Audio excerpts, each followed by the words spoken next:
Hello folks, in this video we are going to review the main indications of electrophysiology tests in ophthalmology. We're going to review them as a group. We're going to start with the retina conditions. If we're going to investigate retina dystrophy or patients with uveitis or even a vascular disease, there are two electrophysiology tests. If you want to evaluate the periphery or the retina as a global function, you want to order or perform the full field ERG. If you want to evaluate the status of the macula, you want to perform a multifocal ERG. Second possibility, you're facing a case of maculopathy or even Best disease. For macular diseases, the best test is the multifocal ERG, while to confirm Best disease, the gold standard test is electrooculogram. Third situation, you want to screen for drug toxicity. The very important chloroquine toxicity can be evaluated with multifocal ERG. Patients under vigabatrin or with suspicion of siderosis, you may perform a full field ERG.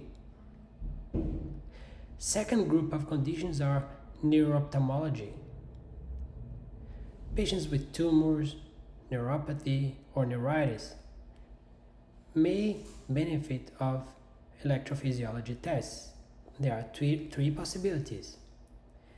The pattern or flash visual evoked potential will evaluate the function of the pre-chiasma, the optic pathway before the chiasma. If the patient has a visual acuity of 2200 or better, the pattern VEP is the best one. If the vision is low, you want to order or perform a flash VEP. Another situation is if you want to evaluate things that happen after the chiasma. For this situation, you want to order or perform a multifocal VEP. And finally, the sweep VEP will offer an approximate visual acuity of the patient. Third group of conditions, patients with primary, secondary, or congenital glaucoma may also benefit of electrophysiology tests. Pattern or flash VEP will demonstrate some alterations in patients with advanced glaucoma. The pattern ERG is a very specific test that evaluates the function of the ganglion cells.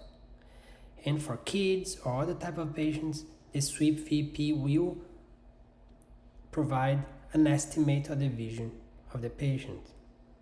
And finally, pediatric patients with strabismus or nystagmus may undergo pattern or flash VEP, multifocal VEP, or sweep VEP, with or without sedation.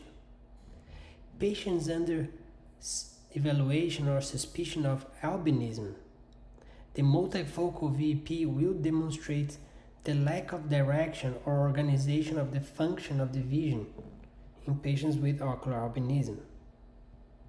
And finally, in medial opacity, the full field ERG will show how is the status of the retina as a whole.